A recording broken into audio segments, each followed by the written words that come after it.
அப்படின்னு சொல்லிட்டு 2 அடி போனான். திடீர்னு திரும்பி வந்தான். என்ன திரும்பி வந்த? நான் அந்த பக்கம் போனவுடனே நீ ஓடி போயிட்டேனா அப்படின்னு சொல்லிட்டு நாரதரை மரத்தில் கட்டினான். நாரதர் எப்படி இருப்பார்? அந்த ஈஸ்வரனுடைய வேலையை பார்த்து சிரிக்கிறார். ஆஹா, சில பேருடைய முட்டாள்தனத்தில் ஒரு சந்தோஷம் இருக்கும். பண்ணப்பா பண்ணு, ஒரு பெரிய வேலை ஒன்றால் ஆக வேண்டியது இருக்குது, அதற்கான புள்ளியார் சுழி போட்டாச்சு. என்ன இத்தனை நாள் யோசிக்காமல் பண்ணிட்டு இருந்தவன் இப்போ யோசிக்க ஆரம்பித்து அதை விசாரம் பண்ண ஆரம்பிச்சிட்டான். யார்? ரத்னாகரன். நேராக வீட்டுக்கு வரான்.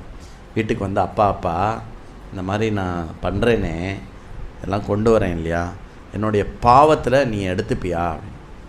அது எப்படிடா நான் எடுத்துக்க முடியும்?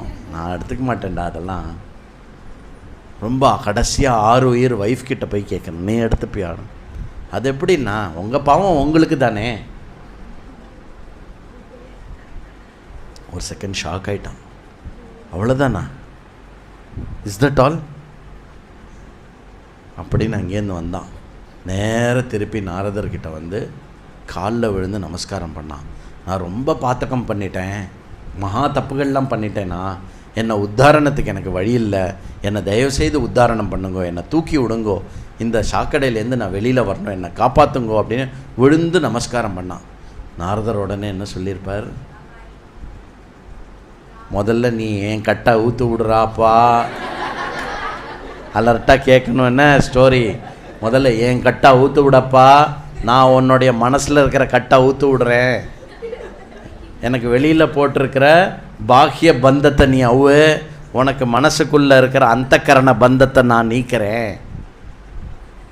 அப்படின்னு வெளியில் இது பண்ணார்.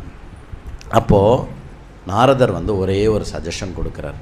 இந்த பாரு ரத்னாகரா, என்ன வேணால் நடந்திருக்கலாம் பாஸ்ட்டில், ஆனால் அந்த பாஸ்ட்டிலேருந்து விடுபட்டு ஸ்வச்சந்தமாக நீ பகவானுடைய கருணைக்கும் ஈஸ்வரனுடைய விஷயத்துக்கும் நீ பாத்திரம் ஆகணும்னா அதற்கான வழி தபஸ்.